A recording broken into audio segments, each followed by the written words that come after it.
함께 하도록 하겠습니다. 그러나 이것을 당신께 고백하리이다. 나는 그들이 이단이라 하는 도를 따라 조상의 하나님을 섬기고 율법과 선지자들의 글에 기록된 것을 다 믿으며 그들이 기다리는 바 하나님께 향한 소망을 나도 가졌으니 곧 의인과 악인의 부활이 있으리라 함이니이다.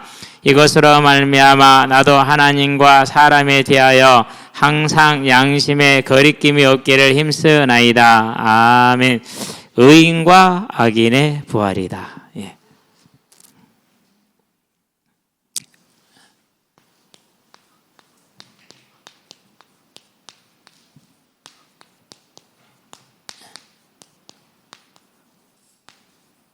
사도 바울은 주로 의인의 부활에 대해서 많이 얘기를 했죠. 여기서 이제 유일하게 의인과 악인의 부활을 언급을 한 겁니다. 자, 그러면 이제 먼저 우리가 이번 주에 받은 말씀이 함께 갑시다. 그래서 임마누엘이었죠. 하나님이 나와 우리와 거리를 청량할 수 없는 곳에서 함께 하신다. 우리 안에 계시는 걸 말하죠. 자, 그러면은 이 임마누엘을 조금 다른 각도에서 볼게요. 우리가 이제 임마누엘을 바라볼 때 가장 중요한 게 뭐냐면은요, 우리의 인생은 누구하고 동행을 하느냐라는 거예요. 두 개밖에 없어요. 사단하고 동행을 하든지, 안 그러면은 누구하고 동행을 하든지요, 하나님과 동행을 하든지. 중간 지대는 있을 수가 없고 존재하지 않습니다. 자, 그러면은 이 두 가지를 정확하게 정리하는 게 요한복음 10장 10절이죠. 도적이 오는 것은 도적질하고 죽이고 멸망시키려는 것뿐이요 내가 온 것은 양으로 생명을 얻고 더욱더 풍성히 얻게 하려 함이라. 그러면 누구하고 동행을 해야 됩니까? 도적이 오는 것은, 사단이 오는 것은 말하죠. 도둑질하고 죽이고 멸망시킨다 그랬어요. 그러면은 아니 예수 안 믿어도 황제도 하고 재벌도 하고 이 세계적인 인기도 없고 잘 사는데요, 이렇게 얘기를 합니다. 그럼 바보 같은 소리입니다. 자, 이 땅에 그렇게 살다가 가장 중요한 게 뭡니까? 우리가 이 땅의 시간을 일로 표현하면은 이 땅 이후 다음 우리가 돌아갔었을 때는 뭐로 표현됩니까? 돌아갔었을 때는 무한대예요. 그러면은 이 일의 시간을 위해서 무한대의 시간을 포기하겠다고요? 그건 바보죠. 그래서 저와 여러분 곧 예수를 믿는 자들의 믿음은 눈은 항상 어디에 있는 거예요? 이 땅의 삶에 있는 것이 아니냐고, 장차 이미 예비되어졌고 우리에게 주어져 있는 천국을 바라보는 삶에 있는 거죠. 그렇기 때문에 이 천국을 도둑질 당하는 건 다 도둑질을 당하는 겁니다. 맞죠? 그럼 이 천국을 차지한 것은 모든 걸 차지하는 것이 됩니다. 그것 때문에 사도 바울은 가지고 있는 모든 것을 배설물처럼 버렸어요. 그것을 향해서 달려갔어요. 많은 사람들이 그랬죠. 많은 사람들이 생명을 잃습니다. 고난을 당합니다. 핍박을 당합니다. 유리하고 방황합니다. 믿음 때문에 핍박을 당해서 그렇게 이제 생명을 잃기까지 하죠. 그런데도 불구하고 포기하지 않았어요. 믿음을. 왜 포기하지 않았어요? 이 영원한 시간이 있음을 알기 때문에 그런 것이죠. 그래서 이 생의 삶은 짧지만 저승의 삶은 영원합니다. 그러나 그 저승이 우리가 흔히 불신자들이나 안 그러면은 불교에서 말하는 그런 저승이 아니고 천국과 지옥으로 나눠지는 저승이죠. 윤회하는 저승이 아니고 한 번 가면은 끝나는 것이죠. 그래서 저와 여러분들이 인생을 누구하고 동행하느냐 아주 중요한 문제입니다. 하나님은 처음부터 우리가 어떻게 됩니까? 우리가 임마누엘을 누릴 수 있도록 하셨어요. 그게 에덴 동산이죠. 자, 에덴 동산에 뭐가 있었습니까? 창세기 2장 9절에 보니까 그 하나님의 사람을 위해서 만드신, 함께하기 위해서 만드신 에덴 동산에 뭐가 있어요? 생명과가 있죠. 먹으면 영원히 산다라고 창세기 2장에서 보니까, 3장에서 보니까 그렇게 말을 하고 계시죠. 영원한 생명이 주어진 생명과가 있어요. 그러면서 뭐가 있습니까? 먹으면 안 되는 선악과가 있어요. 선악을 알게 한 나무 열매이죠. 두 가지가 있죠. 이건 뭘 뜻합니까? 하나님과 동행하면 생명을 누리나 하나님과 동행하기 위해서는 그의 계명을 지켜야 된다라는 조건인 겁니다. 그래서 이건 하나님의 계명을 지키라는 것이에요. 자, 이 하나님의 계명을 지키면 살고 그러면 영원한 생명을 누리는, 그래서 하나님과 임마누엘은 뭘 뜻하는 거라고요? 생명과 계명을 뜻하는 거예요. 이걸 저와 여러분들은 알고 있어야 돼요. 그렇죠? 그래서 이 하나님과 동행하는 삶에 대해서 어디에서 말합니까? 마태복음에 보니까 22장 34절에서 40절이죠. 근데 37절에서 40절만 쓸게요. 왜 여기서부터 얘기를 하니까. 야, 나와서 묻습니다. 바리새인들이 무엇이 중요합니까? 뭘 지켜야 됩니까? 묻죠. 그러니까 뭘 말합니까? 이제 하나님을 사랑하라. 이렇게 얘기를 합니다. 하나님을 사랑해야 돼. 그럼 이 하나님을 사랑하는 게 뭡니까? 출애굽기 보니까 20장 1절에서 7절까지. 11절까지. 7절이 아니라 7절에 이제 이름을 망령되게 걸지 말라는 게 11절까지. 그게 하나님 사랑이죠. 그렇죠? 그래서 저와 여러분들은요, 이 하나님을 사랑하라는 것, 뭘 다해서요? 신명기 보니까 6장 4절에서 9절에 뭘 다하라고 그럽니까? 생명과 힘을 다해서 내 성품과 힘을 다해 하나님을 사랑하라. 이렇게 얘기를 했죠. 그래서 하나님을 사랑하는 것이 임마누엘을 누리는 길. 또 그 다음에 뭐라고 말합니까? 두 번째 계명이 뭐로 나옵니까? 이제 다음 계명이 사람을 사랑하라. 내 이웃을 네 몸과 같이 사랑하라라는 것이죠. 저와 여러분들의 삶은요, 언제나 우리 이웃을 향해서 모든 생명을 향해서 시선이 열려 있어야 돼요. 그리고 그것을 정말 마음으로 섬기고 몸으로 섬기는 삶으로 들어가야겠죠. 그게 이제 출애굽기 20장에 보면 뭐가 나옵니까? 이제 내 부모부터 나오지. 10장 12절에서 아마 16절까지인가요? 12절에서 16절까지 17절 여기까지죠. 그러니까 하나님을 사랑하고 이웃을 사랑하는 것, 이게 하나님의 계명이다 이렇게 얘기를 했어요. 에덴 동산에 주었던 선악과의 계명이 이제는 이렇게 이제 또 다른 모습을 하고 나타났죠. 같은 내용입니다. 그럼 이 계명을 지키는 게 뭐라고 그러니까 하나님과 함께하는 것을 말하는 것입니다. 그런데 이게 유대인들은 돼요, 안 돼요? 유대인들은 이게 지금 안 되고 있어요. 이것이 하나님을 사랑하면 사람을 안 사랑하고, 사람을 사랑하면 하나님을 안 사랑하고, 이런 이제 그런 한계를 가지고 있었죠. 자, 그러면 이제 이 모습을 다른 곳에서 한번 확인해 봅시다. 계시록에 보니까 14장 12절, 이번 주 하게 될 장인데요. 어제 이제 그젠가요, 어젠가? 어제 계시록 14장을, 아니 13장부터 이렇게 녹취를 이렇게 본문을 안 써놨어. 다 써놓은 줄 알았는데, 그래서 이제 본문을 써놔야 이제 그 강의록이, 그 강의본 그게 강의 자료가 의미가 있으니까 하다 보니까 이게 딱 나오더라고요. 뭐가 나오냐면요, 14장 12절 한번 볼까요? 그냥 눈이 좀 번쩍 뜨였어요. 엄마? 그러면서 틀리지 않았구나라는 것인데요. 14장 12절에 보니까 성도들의 인내가 여기 있나니 그들은 하나님의 계명과 예수에 대한 믿음을 지키는 자니라 그랬어요. 하나님에 대한 뭐요? 계명과 그랬어요. 그리고 뭘요? 예수에 대한 믿음을 지키는 자니라 이렇게 얘기를 했어요. 우리는 뭐만 강조했죠? 이것만 강조했어요. 근데 뭘 지금 얘기하고 있어요? 이걸 얘기를 하고 있어요. 그래서 이것 때문에 뭐가 주어지는 거예요? 소신서들이 대부분이 주어진 거예요. 이것 때문에. 저와 여러분들이 임마누엘을 누린다라는 건 뭘 말하는 겁니까? 예수에 대한 믿음과 하나님에 대한 사랑과 믿음과 그리고 그의 계명을 지키는 거죠. 그의 계명은 이거죠. 그렇죠. 그게 임마누엘을 누리는 거예요. 우리가 이렇게 임마누엘을 누릴 때 어떻게 됩니까? 그러게 될 때 반드시 이긴 것을 누리게 될 것이고 승리할 것입니다. 그렇게 될 때 저와 여러분의 삶에는 무슨 일이 벌어집니까? 다섯 번째가 되겠네요. 모든 일에서 그의 창조적인 능력이 임하는 것입니다. 우리 학생들 공부할 때요, 여러분의 힘으로 물론 열심히 하세요. 그런데요, 그 전에 중요한 게 있어요. 내가 하나님과 이 관계를 누리고 있으면 여러분들의 공부는 창조의 능력 가운데 들어가게 돼 있어요.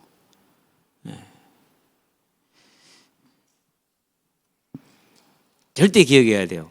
그러면은요, 공부가 쉬워요. 무엇을 해도 긴장할 필요도 없고 쉬워요. 왜요? 하나님 손에 있는 걸 알거든요. 여기에 직장생활 하시는 분들도 마찬가지예요. 우리 상사는 좋아, 저 상사는 안 좋아. 이런 생각, 그게 다 틀린 말이에요. 내가 하나님과 함께하는 삶을 누리면 내 삶의 어떤 곳에도 이게 나타날 수밖에 없어요. 근데 안 나타나잖아요. 그쵸? 어제를 보니까는 막 안 나타났고 막 직장 상사한테 막 욕먹고 잘리고 그런 얘기 처한 사람도 봤거든요. 내가 볼 때는 문제가 너무 선명했어요. 나 같아도 그런 사람 자르고 싶어요. 예수를 믿는다고요? 아니요. 그건 자기 꼬라지고 자기 신념이지 예수 믿는 거 아니에요. 예수를 믿으면 반드시 이 능력이 나타나게 된다니까요. 자, 저와 여러분이 사업을 하게 됩니까? 세상의 방법으로요?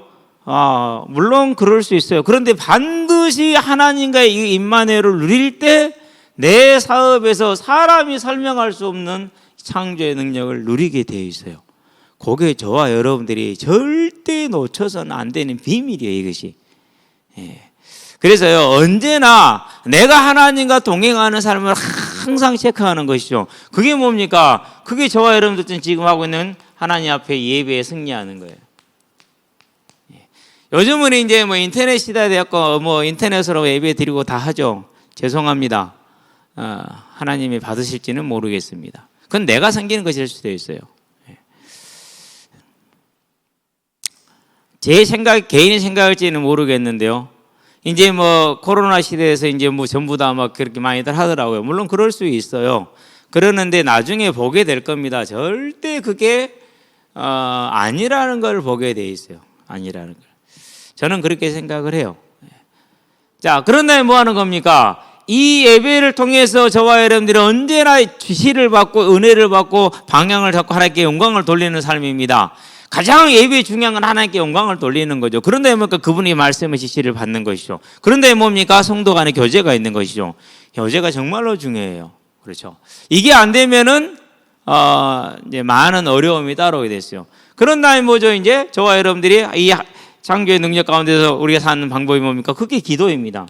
그래서요, 힘써서 기도하라 그랬어요. 여러분 힘써서 기도하시게 되길 바랍니다. 반드시 시간을 구분을 해야 돼요. 그게 어느 시간인지 구분해 내야 돼요. 안 그러고 하면 안 돼요. 예수님이 골방에 조용히 기도하시, 나 혼자 조용히 기도한다. 잘 안 될 거 하다 보면 잊어버리고 또 피곤하면 또 안 하게 되고요. 그런 다음에 뭐합니까? 또 이런저런 일을 또 안 하게, 핑계도 안 하게 되게 돼 있어요. 그래서 이것은요, 마치 꼭 금과 옥조처럼, 메소디스트, 그러니까 형식주의자들처럼 그 정도로 정해놓고 가야 돼요. 그 정도로. 감리교 신자들이 처음에 신앙생활을 할 때 영국 국교잖아요. 카톨릭 요소가 그대로 담겨져 있단 말이에요. 생명력이 없는 거죠. 그러니까 그게 싫어서 생명력 있는 신앙생활을 하고 싶은 거예요.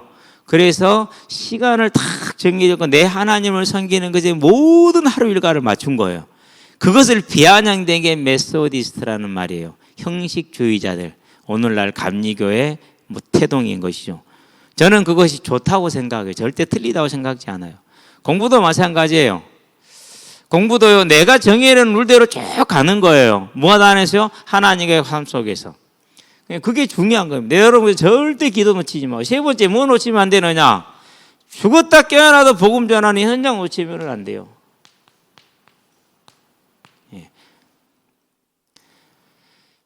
이것은 시간 되면 가고 안 되면 안 가는 게 아니에요. 생명 들어서 가는 거예요. 무엇보다도 1순위로 삼는 거예요. 그것 때문에 다른 걸 못해서 그러면 나머지는 누가 책임지는 거예요? 그건 하나님이 책임져야지. 저와 여러분들은 항상 여기에 저와 여러분들이 마음이 있게 하시게 되길 바랍니다. 그래서 기도하세요. 이번 주부터 이제 돌아오는 주일부터 오후 3시부터 6시까지 섬진강 조기축구회하고 우리 청년들이 공차인데요. 자기들끼리 특방을 만들어서 야, 나도 초대해 주라. 내가 비록 못 올라가지만 내가 수폰을 할 수 있잖아. 내가 수폰할게. 초대해줘. 그래가지고요. 초대해달라고 그랬어요. 그래서 오늘 초대를 받았어요. 그래가지고 야, 고등학생들은 5,000원만 받아. 한 달에 5,000원만 내게 하고 직장인들이 10,000원씩 내. 그러고 우리 같은 사람들이 조금씩 이렇게 해주고 그러면 되잖아. 물도 먹어야 되고 음료수도 마셔야 되고 그러는데 그거 갖고 되겠냐. 운동장비도 1년에 한 달에 4번을 뛰면은 12만 원이 들어가는데 반만씩 하기로 했다고 그러니까 그렇게 얘기를 했어요. 뭘 말하는 겁니까? 같이 현장을 하는 거. 뭐 하는 거야? 난 숟가락 얻는 거 그러니까. 그쵸? 여러분, 이게 복이요. 이게 지혜예요. 그러니까 반드시 이게 있어야 됩니다. 이것이 있는 임마누엘의 삶에 창조의 능력이 임할 것이라는 거 기억하시게 되길 바랍니다. 이게 이제 저와 여러분들이 절대로 누려야 될 겁니다. 왜 그렇습니까? 하나님이 나하고 함께 했는데 어떤 하나님입니까? 마태복음 28장에 보니까 18절에 하늘과 땅의 모든 권세를 내게 주셨으니 그랬어요. 참새 한 마리가 죽고 사는 것, 이 일이 되고 안 되는 것, 그거 하나가 다 누구한테 있다고요? 하나님께 있다니까요. 저와 여러분들이 이 사실을 눈여겨서 볼 수 있고 마음으로 믿어지는 은혜가 있게 되길 바랍니다. 자, 두 번째입니다. 오늘 이제 본문을 이제 계속해 들어가는데 드디어 이제 바울이 예루살렘에서 가이사랴로 뭐 했습니까? 이제 이송이 됐지요. 이송이 됐어요. 이송이 되고 나서 며칠이 지났느냐? 24장에 보니까 1절에 5일이 지났어요. 닷새 후에 그랬어요. 가이사랴로 이동하는데 병사가 몇백 명이 동원이 됐잖아요. 창병 70명, 기병 마병이 동원이 됐단 말이에요. 그래가지고 이제 이송을 시켜놓고 5일 후에 대제사장들이 변호사 더둘로와 함께 왔어요. 더둘로하고. 그래서 바울의 변론 이렇게 두 번째 잡아볼게요.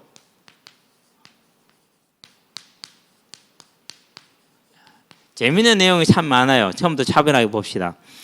왔는데 누구랑 왔습니까? 이제 일단은 그들이 이제 고발을 했습니다. 고발을 해가지고 누구 앞에 섰어요? 총독 벨릭스 앞에 섰어요.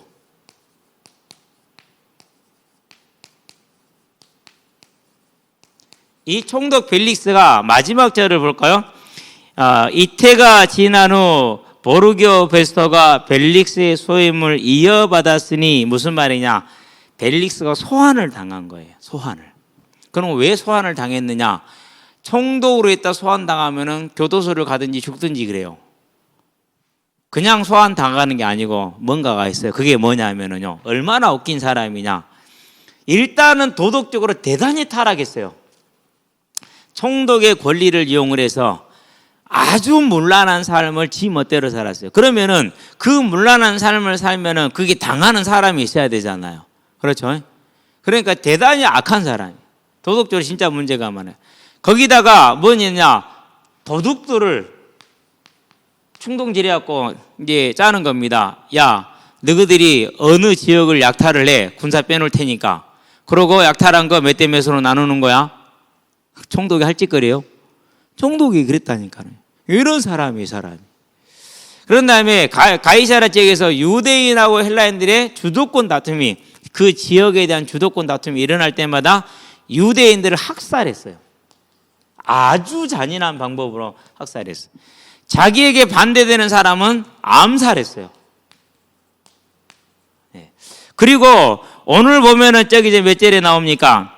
24절에 보면 드루실라가 나오죠. 자기 아내거든요. 이 아내가 드루실라가 세 번째 아내요. 그런데 남의 부인이었어.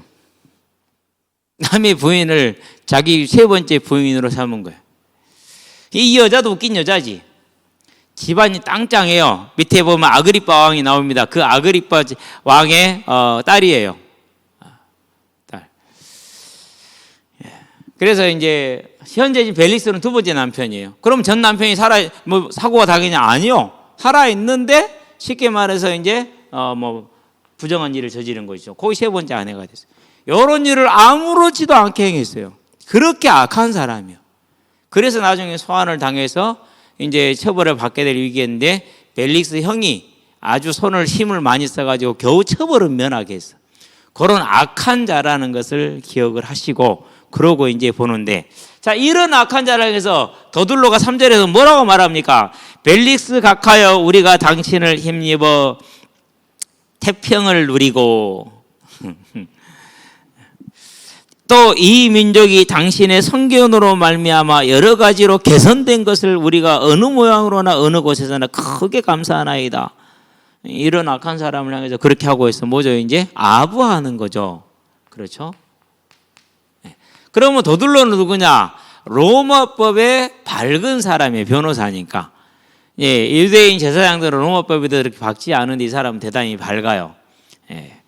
그러면서 4절에 고발을 시작을 합니다. 당신을 더 괴롭게 아니하려 하여 우리가 대강 여짜옵나니 짧고 핵심적인 것만 말하겠습니다. 관용하여 들으시기를 원하나이다. 우리가 보니 이 사람은 전염병 같은 자라, 천하의 연병이라 표현을 하죠. 전염병 같은 자라. 천하에 흩어진 유대인을 다 소유하게 하는 자요. 자, 소유하게 하는 자요 그랬어요. 여기서 소유라는 단어를 썼어요. 그러면은 벨릭스가 들을 때는 이 말은 무슨 단어죠 지금? 로마 법정에는 언제 섭니까? 쉽게 말해 유대교 문제로 로마 법정으로 가요, 안 가요? 유대교 종교적인 문제 갖고는 로마 법정으로 안 가요. 왜요? 그것은 로마가 관여를 안 해요. 그랬기 때문에 스데반을 죽였을 때도 문제가 됐어요, 안 됐어요? 안 됐어요. 자기들 종교 문제였기 때문에 문제가 안 된 거예요. 그리고 예수님을 십자가에 다는 일도 실은 본디오 빌라도가 관여할 일이 아니에요. 왜요? 종교적인 문제이기 때문에. 그럼에도 관여를 했어요. 왜요? 제사장들에게 인기를 따기, 점수를 따기 위해서. 그러기 때문에 관여하지 않아도 될 일에 사형 언도를 내려서 누구한테요? 실은 죽인 건 제사장들이잖아요. 그런데도 우리가 사도신경을 할 때 그렇게 고백하는 이유가 거기에 있는 거예요. 그러면은 종교적인 문제가 아닌 유대인을 소유한다라는 얘기는 뭐죠? 그럼 반역을 꾀한다라는 거예요. 예. 자, 뭔지는 모르겠어요. 내용은 없어요. 내용은 없는 거예요. 중요한 게 그거예요. 내용은 없어요. 이재명이 뇌물 받았대. 내용은 없어요. 갔대. 그것만 있어. 그 말만. 간 것은 없어. 그래도 사람들은 믿어요. 간 걸로. 자, 두 번째. 뭐라고 말합니까? 자, 나사렛 이단의 우두머리라 그랬어요. 나사렛 이단. 자, 나사렛 이단의 우두머리 그랬겠죠. 여기서 이제 이단이라는 단어를 봐야 돼요. 두 가지 의미를 가지고 있어요. 두 가지 의미를. 종교적 의미의 이단이 있어요.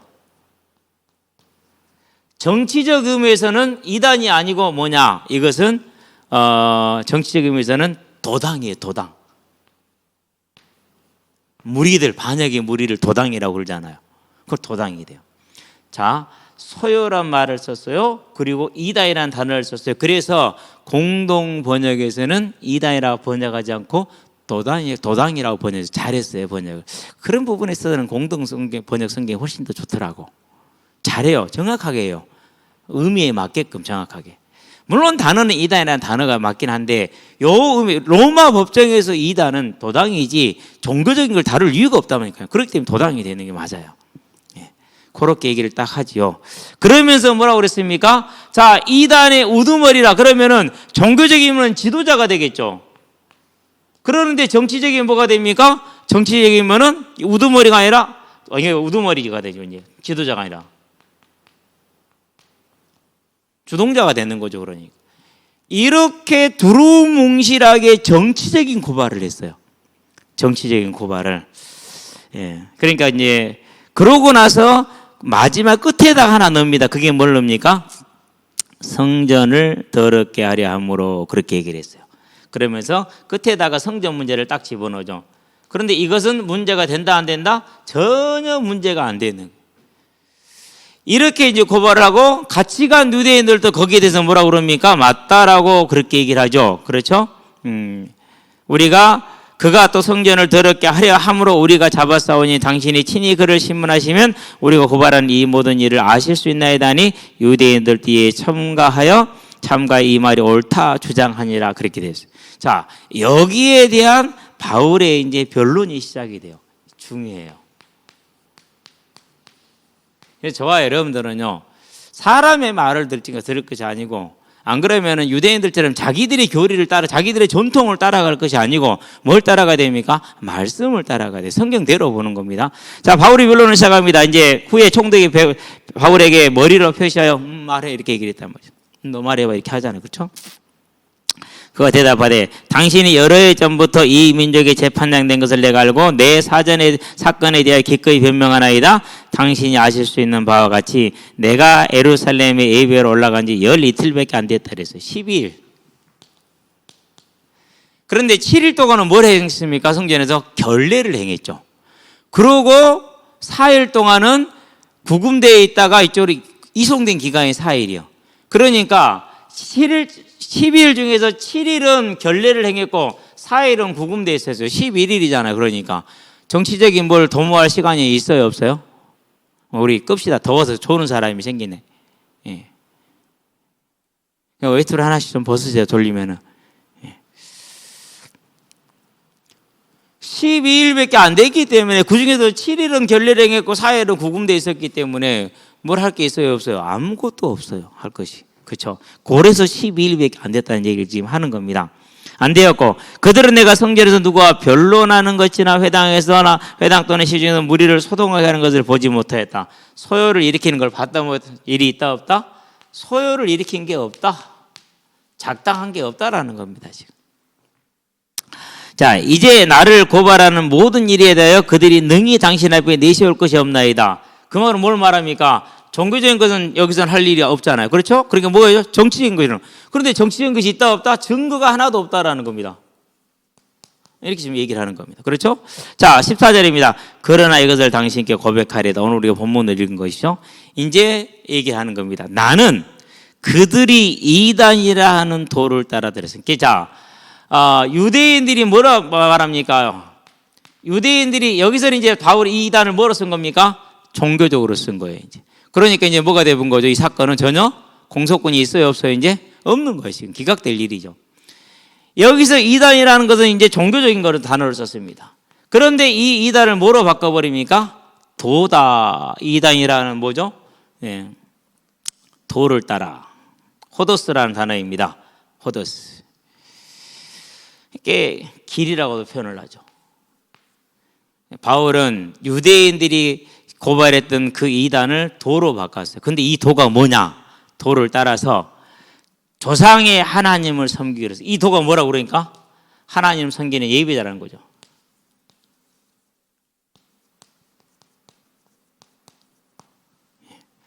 자, 그러면은 지금 이제 바울이 말하고자 하는 내용은 뭐라고요? 모든 유대인들이 섬기고 있는 그 방법들을 따라서 내가 하나님을 섬기는 겁니다라고 말하는 것이죠. 이제 뭐로 전환을 시켜버렸어요? 정치적인 고발을 종교적인 문제로 전환을 시켜버렸죠. 종교적인 문제로 전환을 시켰는데 나와 그들이 믿는 게 같다 다르다? 같다 라고 지금 말하는 거예요. 그들이 기다리는 바 하나님을 향한 소망. 이게 뭐라고 그러는데 하나님을 섬기면서 하는 게? 그게 하나님을 향한 소망이래.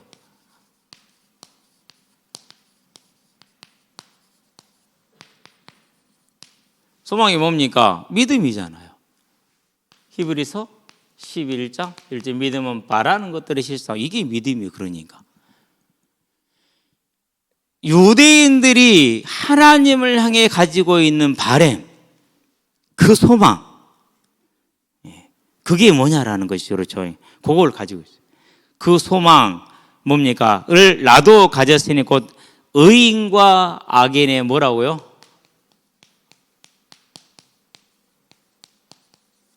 부활이다 이렇게 얘기를 했어요.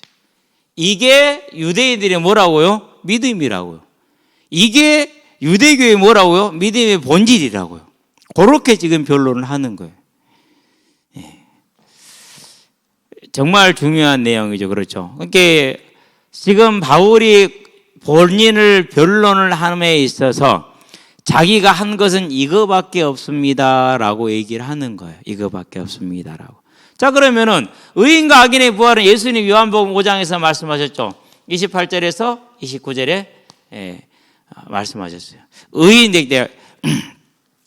의인됨으로 말미암아서 내게 심판권을 주셨으니 이것을 놀랍게 여기지 말라. 너희가 분명히 보게 될 것이다. 선한 일을 행한 자는 생명의 부활로, 악한 일을 행한 자는 심판의 부활로 나오는 걸 보게 될 것이다. 이렇게 얘기를 했단 말이죠. 그 얘기, 의인과 악인의 부활. 그렇죠? 자, 그러면은 이스라엘이 가지고 있는 하나님을 향한 소망, 그들의 믿음의 본질이 뭡니까? 그건 창세기 3장 15절이죠. 이것을 12장에 보니까 1절에서 4절 아브라함을 불렀죠. 그리고 22장에 보니까 1절에서 14절 아브라함이 뭐합니까? 아들 이삭을 번제로 드림으로 무슨 믿음을 고백합니까? 히브리서 11장 19절에 말한 것처럼 부활의 소망을 고백하죠. 그렇죠? 자, 그리고 나서 그 아들 이삭에게 하나님이 나타나서 말씀하십니다. 26장에서 나는 아브라함의 하나님이다. 그렇게 얘기를 하면서 뭐 하지 마라? 내려가지 말고 그 아래에 머물러라. 이렇게 얘기를 하시죠. 자, 나는 아브라함의 하나님이란 말은 무슨 말이라고요? 부활의 하나님이다. 창세기 3장 15절. 언약의 핵심. 요거는 이제 뭐 내가 지어낸 얘기가 아니니까 성경에 있는 그대로니까. 그런 다음에 야고보에게 32장에서 뭐라고 말합니까? 9절에서. 그래서 거기서는 이제 아브라함의 하나님, 이삭의 하나님으로 나오죠. 그렇죠? 여기에 이제 출애굽기 가니까 뭐 어떻게 됩니까? 3장 6절에서 모세에게 나타나 말씀하십니다. 나는 아브라함의 하나님의, 이삭의 하나님, 야곱의 하나님이라. 그렇게 얘기를 했어요. 이 말을 마태복음에서 뭐라고 말씀하십니까? 22장에서 31절, 32절에 그것을 부활이다 이렇게 얘기를 했어요. 너희가 성경에 못 들었느냐? 하나님은 아브라함의 하나님, 이삭의 하나님, 야곱의 하나님이라고 말씀하시므로 부활의 하나님이라고 말씀한 거 듣지 못했느냐? 너희가 하나님을 알지 못함으로 부활도 오해했고 성경도 오해하였느니라 라고 얘기를 하죠. 그러니까 이스라엘의 믿음이 뭡니까 지금? 유대인의 소망이 뭡니까? 하나님을 향한 소망이 뭡니까? 그게 부활이라는 거예요. 그게 복음이에요. 근데 왜 우리는 그것을 말하지 않죠? 그렇죠? 뭐가 원하는 거예요? 사단이 원하는 거예요. 유대인들은 자기들의 전통, 그래가지고 누구를 배격했어요? 하나님을 배격했어요. 예수님을 배격해서, 우리로 말하면 성경을 저거들 멋대로 해석을 하는 거예요. 이제 자기들 틀로만 딱 그 틀로 맞게 짜는 거예요. 두 번째, 유대인들은 뭐라고 가지고 있어요? 우리만 하나님을 믿는 자들이라고 그런 걸 가지고 있죠. 그래서 오늘날도 이 부활의 소망에 서지 않은 자들은 똑같이 그런 형태를 가지고 있어요. 우리가 보면 알 수 있잖아요. 그렇죠? 그런데 자기들이 가지고 있는 거 바울도 가지고 있는 거예요. 그래서 그들이 믿는 도, 그래서 하나님을 섬겨 나도 똑같이. 나중에 뭐 한마디 더 나와요. 이제 어떻게 나옵니까? 자, 섬긴다 얘기를 하면서 그 다음에 보니까 이제 부활이 있으면 이것을 하고 나서 그래서 16절을 봐요. 이것으로 말미암아 나도 하나님과 사람에 대해 항상 양심에 거리낌이 없기를 힘쓰나이다. 하나님과 사람에 대하여 그랬죠. 그게 뭐예요? 그것이 이제 부활의 소망, 하나님을 향한 소망, 이 소망을 가진 자들의 삶은 하나님과 사람 앞에 거리낌이 없다라고 얘기를 했어요. 그 말은 무슨 말입니까? 하나님도 사랑하고 사람도 사랑한다는 것이죠. 그래서 바울은 누구하고 척진 게 있어요, 없어요? 없죠. 할 수만 있으면 유대인들 그렇게 박해하는데도 그들에도 복음을 전하려고 그렇게 애를 쓰잖아요. 그렇죠. 그게 부활의 소망을 가진 증거고 성령의 역사의 증거예요. 그러나 유대인들은 어떻게 하죠? 자기들 외에는 전부 다 배척해버리죠. 그게 구원받지 못한 사람들의 특징이 그래요. 그래서 오늘날 일부 단체들이 우리만, 너희는 몰라 이런 거 있잖아요. 그렇죠. 뭐 신땡땡 이런데 틀렸다라는 증거가 그거예요. 다른 게 틀린 게 아니라 똑같이 유대인들이 가지고 있는 행태하고 똑같아요. 그것이. 저와 여러분들이요, 이제 성경을 통해서 오늘 일부러 제가 다 봤어요. 왜 다 봤느냐? 혹시 여러분들이 오해할까 봐서 안 읽어보고 또 읽어보세요. 정확해요. 그렇게. 자, 그런 다음에 봅니다. 이제 대신에 이제 유대인들은 하나님과 사람 앞에서 그렇게 하지 않았다는 게 누가복음 20장에 보면 46절, 47절 이렇게 얘기를 하죠. 자, 그런 다음에 17절을 볼까요? 여러 해 만에 4년이나 5년 후에 예루살렘에 돌아왔죠. 3차 전도 여행이 한 4, 5년 걸렸기 때문에 4, 5년 만에 돌아온 겁니다. 내 민족을 구제할 것과 재물을 가지고 와서 드리는 중에 내가 결례를 행하였고 7일 걸렸다고 그랬죠. 모임도 없고 소동도 없이 성전에 있는 것을 그들이 보았나이다. 가만히 성전에만 있었어요. 한 게 아무것도 없어요. 그러나 아시아로부터 온 어떤 유대인들이 있었으니 그들이 만일 나를 반대할 사건이 있으면 마땅히 당신 앞에 와서 고발하였을 것이요. 내가 정치적인 문제가 있었다면은 당연히 로마법에 따라서 고발했을 거 아니냐. 근데 안 했다라는 거예요. 없으니까. 그렇지 않으면 이 사람들이 내게 공회 앞에 섰을 때 무슨 옳지 못한 것을 보았는가 말하라 하소서 그랬어요. 내가 여기 설 이유가 있다 없다? 없다라는 거예요. 아무것도. 그렇죠? 자, 오직 내가 그들 가운데 서서 외치기를 내가 죽은 자의 부활에 대해 오늘 너희와 함께 신문을 받는다고 한 이 소리만 있을 따름입니다. 뭐죠? 부활만 얘기했는데 그거 하나밖에 없다라는 거예요. 자, 그러면 이걸 증거할 게 있잖아요. 23장이죠. 자, 천부장이 벨릭스에게 보낸 편지입니다. 루시온가요?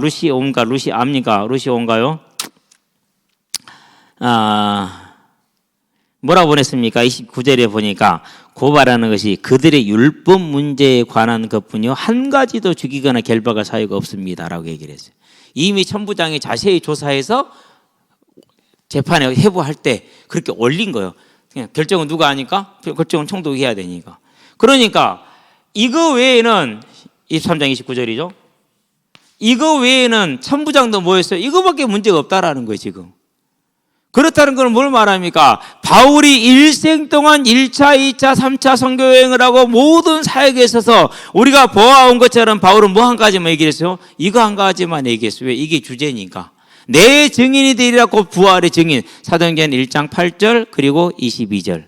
정확합니다. 그러면 저와 여러분의 믿음이 어디에서 하겠습니까? 그렇죠. 저와 여러분의 믿음은 이제 이 부활에 서는 것이 맞다. 부활의 소망에 저와 여러분이 세워지게 하는 영적인 싸움에 승리하시게 되기를 바랍니다. 그게 저와 여러분들이 해야 될 일이라는 것입니다. 자, 그렇게 이제 하고 나서 그러면은 이 정도 들었으니까 뭐라고 그러는 게 벨릭스가 이제 이 도에 관한 것을 더 자세히 아는 거로 그랬어요. 여러 가지 해석이 가능하겠지만 유대 지역을 통치하기 위해서는 이 사람들이 반드시 그쪽 지역에 몰려 종교에 대해서 정확하게 알고 있습니다. 정확하게. 그래야 통치가 가능하니까 정치가 가능하잖아요. 안 그러면 정치가 안 되니까 어느 지역이든지 마찬가지입니다. 그리고 또 벨릭스의 세 번째 아내가 누구라고요? 유대 여자요. 그러니까 또 잘 알겠죠. 할례도 해야 되고 하니까. 왜 할례를 얘기하느냐면 이 여자가 첫 번째 약혼한 자가 작은 나라의 왕자였는데 어딘지는 모르겠어요. 뭐 처음 들어본 나라였으니까. 왕자였는데 할례를 안 한다고 해서 약혼을 파기했어요.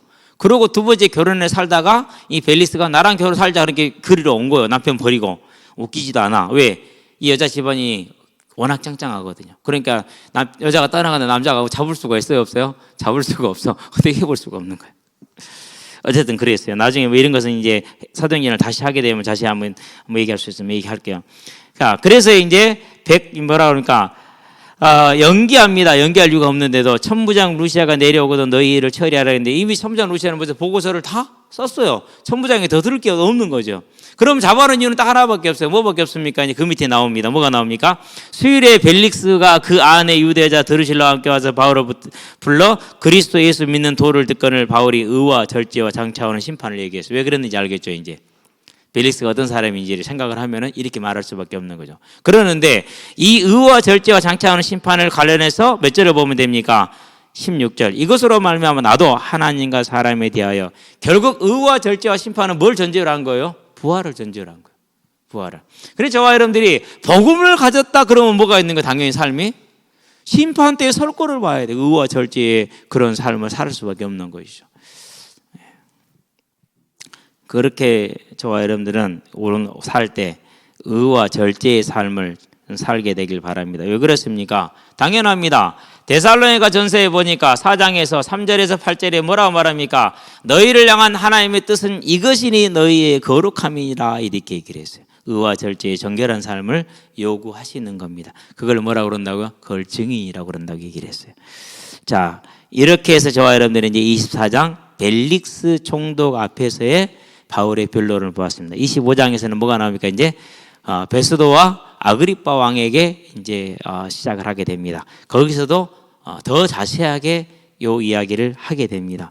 그러면 저와 여러분들이 결국 이제 사도 바울은 이를 해서 많은 고난을 당하고 나중에 목을 잘려 죽게 되죠. 참수형으로 죽게 되죠. 그럼 여기서 우리가 뭘 보는 겁니까?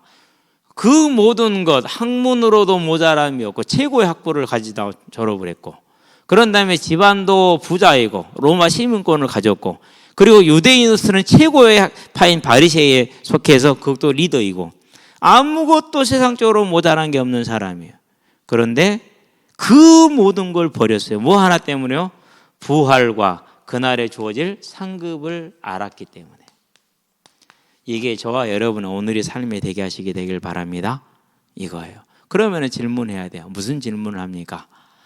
하나님께서 저에게 이와 같이 하시는 이유와 뜻과 계획을 보게 하여 주시옵소서. 왜 나는 1m 70이 안 됩니까? 그 뜻을 알아야죠. 그렇죠? 뭐 거기에 뭔 뜻이 있겠어요? 예를 들자면 그런 거예요. 왜 내 몸무게는 50이 안 넘습니까? 그 뜻도 있겠죠. 그렇죠? 그것이 그걸 지금 비유로 지금 말을 해주는 거예요. 분명히 저와 여러분에게는 내가 하지 않은 무언가가 있을 거예요. 우리 삶과 가정에는. 그럼 하나님 왜 그걸 허락하셨겠어요? 그걸 찾아야 돼요. 그 이유를 봐야 돼요. 제가 볼 때는 한 가지예요. 그 중에도 하나님을 하나님으로 시인하고 하나님을 찬양하게 하는 것. 그게 가장 큰 이유예요. 우상 숭배하는 자들은 이걸 해결해 줘서 우상에게 감사하죠. 그러나 우리는 그분이 하나님이시기 때문에 그럼에도 불구하고 다니엘이 세 친구가 뭐랍니까? 그리 아니하실지라도 우리는 하나님의 신실하심을 알기 때문에 죽는 것이 괜찮습니다라고 얘기를 하잖아요. 그거예요. 근데 대부분 여기서 이제 거짓 선지자들이 어떻게 역사합니까?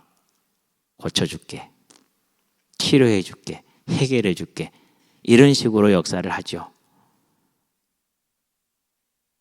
그것만이 하나님께 영광 돌리는 거라고 그렇게 거짓말을 합니다. 아닙니다. 그러면 우리는 교회의 역사 전체를 부인해야 됩니다. 그래야 그게 해석이 가능한 겁니다. 그러니까 초대교회는 믿음으로 인해서 고난과 죽임과 핍박과 환난밖에 없었기 때문에 설명이 안 됩니다. 아무도 설명할 수 없어요. 그런데 사단은 그렇게 역사를 한 것입니다. 저와 여러분을 또 그렇게, 그래서 할 수만 있다면 믿는 자라도 떨어지게 하는 것. 마태복음 24장 믿음에서 떠나게 하려는 게 사단의 역사인 것입니다. 우리는 뭘 보는 겁니까? 저와 여러분들이 이제 하나님이 우리에게 주신 복, 하나님이 나와 함께 하시는 그 삶, 창조의 능력으로 함께 하시죠. 그리고 우리에게 약속하신 이 영원한 부활과 영원한 상급의 천국, 그걸 우리는 소망한다면은, 그러면 지금 이제 우리는 이제 그분의 선하심을 믿고 뭐 하는 거예요? 하나님의 뜻을 구해야겠죠. 하나님의 뜻을 구하는 저와 여러분 되시기를 바랍니다. 그래서요, 도저히 찬양할 수 없는 중에 찬양하고, 감사할 수 없는 중에 감사하고. 제가 저번에 얘기했잖아요. 이제 사모 오빠가 아파. 이제 좀 괜찮아진 것 같아. 이유도 못 찾아. 그냥 몸이 그냥 안 좋은 거예요, 계속해서. 그래서 제가 그랬어요. 좀 남들이 들으면 야속한 말이겠지만은 축하한다고.